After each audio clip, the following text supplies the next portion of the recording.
Beachfront living in Sydney, is it as good as you think? Stay tuned.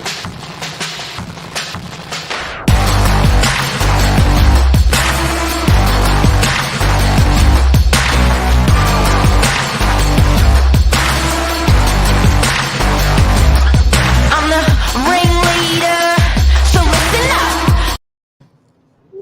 Good morning, Nat. Look at that.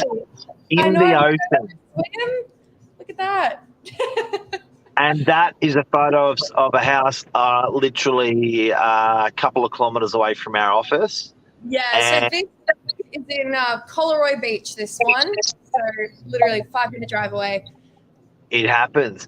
Now, there's hundreds of things about beachfront living that you should consider. We're going to talk about some of the most important ones today. Some make you money, some lose your money, some are health, some are psychologically wearing you down or lifting you up. Let's talk about it. Yeah, I think this is just such a fun topic because beachfront living, I think you sort of think of like the beach house, like all the like the stripe, like the pattern, the design of it. But I think today we're going to reveal some harsh truths about some of the downsides of beachfront living. And this is just one example behind us. Coastal erosion is probably the big number one, especially in the Collaroy Narrabeen area. Yeah, it's the first thing that comes to mind when I think about beachfront. I'm not sure about people out there today if that's what you think as well, but it's very Instagrammable. It is a lovely view, Luke. Good morning, Paul, as well. It's a healthy life, I think. Also, like you've got the beautiful fresh air coming in over the ocean, the salty air. But would you do it? See, I probably wouldn't. I go to the beach and I get annoyed when sand's in my tote bag. So I couldn't imagine just having sand everywhere all the time. It's probably I'm more of a city dweller myself, I think. But I don't know. I think if I surfed, it'd be a different story. Yeah, and I think in Sydney you're a harbour person or you're a beach person. I think, or maybe even a pitwater person.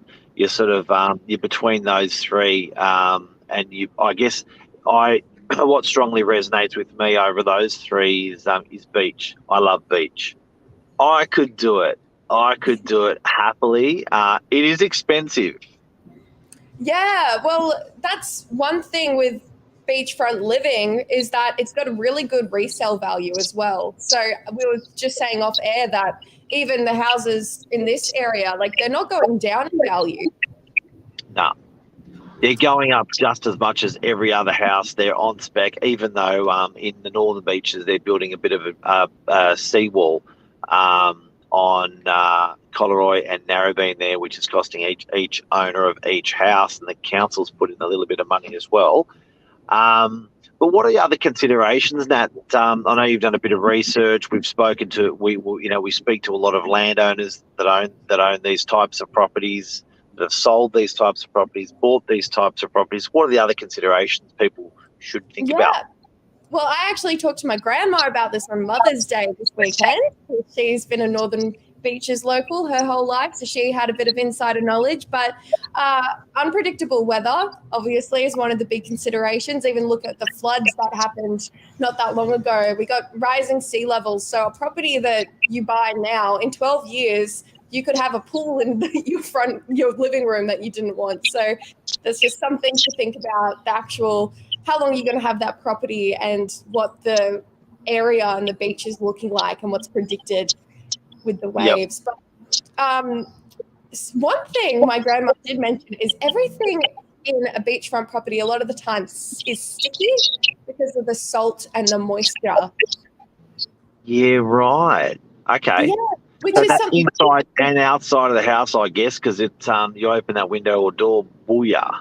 Yeah, all the salt, the sand, like the water, and it gets into your appliances. So that's one thing that I think a lot of people wouldn't consider when buying on the beachfront. You actually have to invest in some really good stainless steel appliances because everything rusts very quickly, which is something I wouldn't. I do have to say, if I'm going to Google it now, if you are in a beachfront, one thing you'll learn very quickly is stainless steel grades.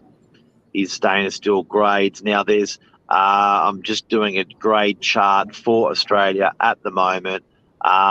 Stainless steel grades that you're going to get, guys, and you're going to learn this if you're buying a house is where is it?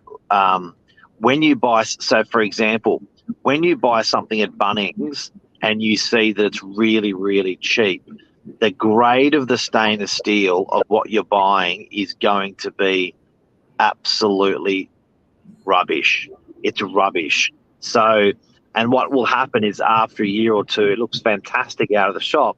And after a year or two, even if you're not on the beachfront, it looks like rubbish. If you are on the beachfront, it is eaten up and gone within 6 months.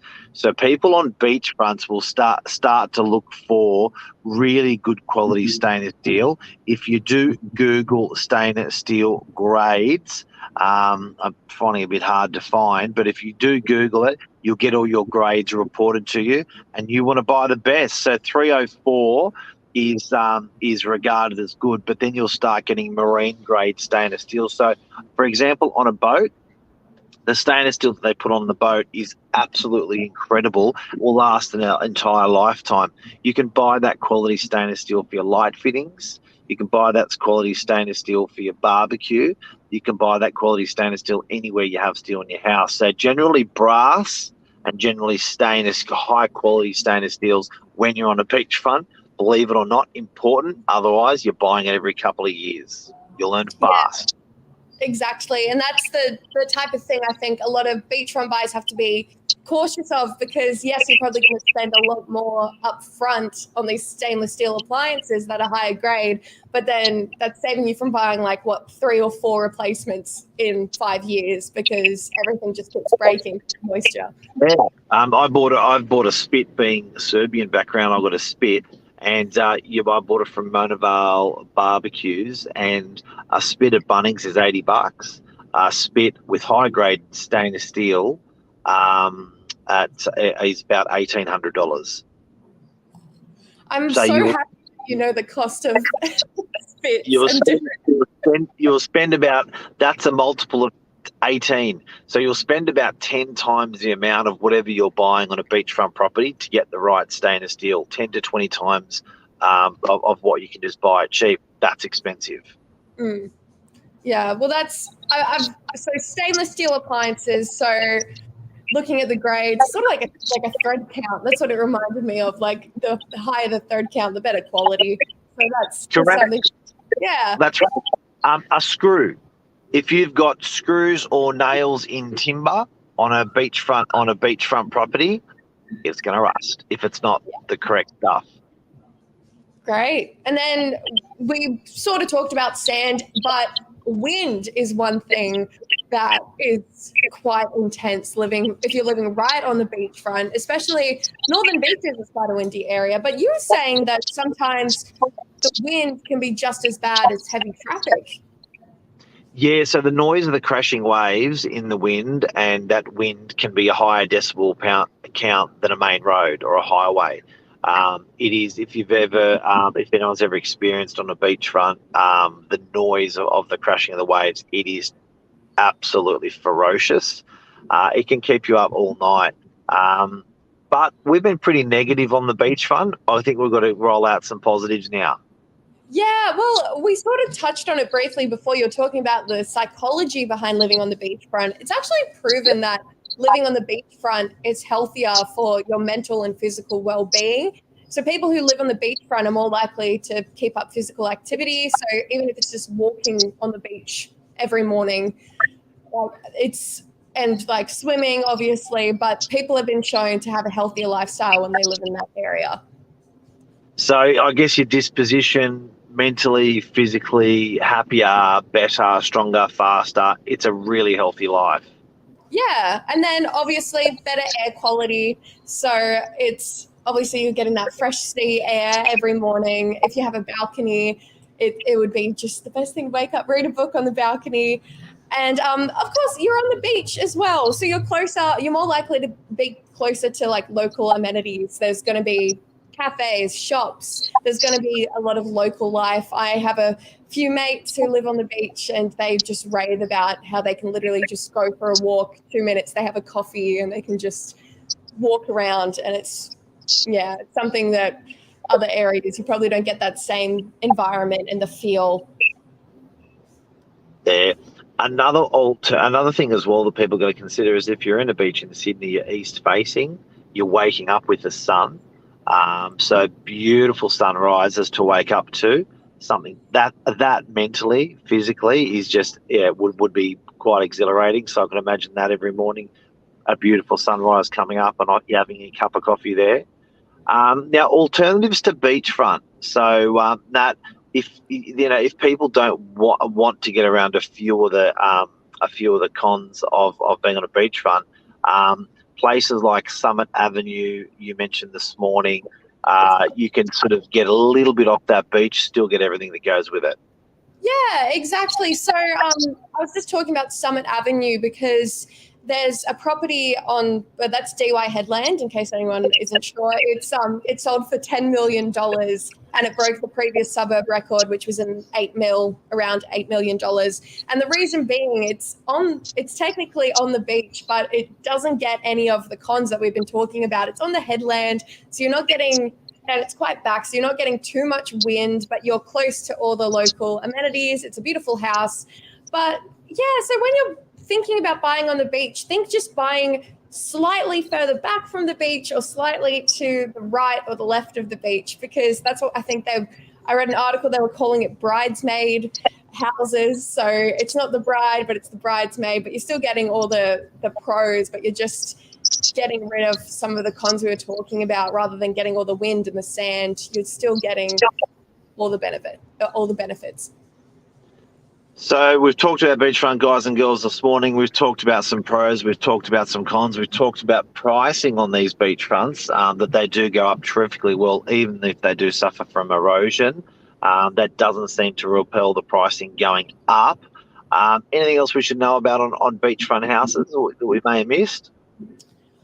I think just one final note, just going back to this image here with coastal erosion, is that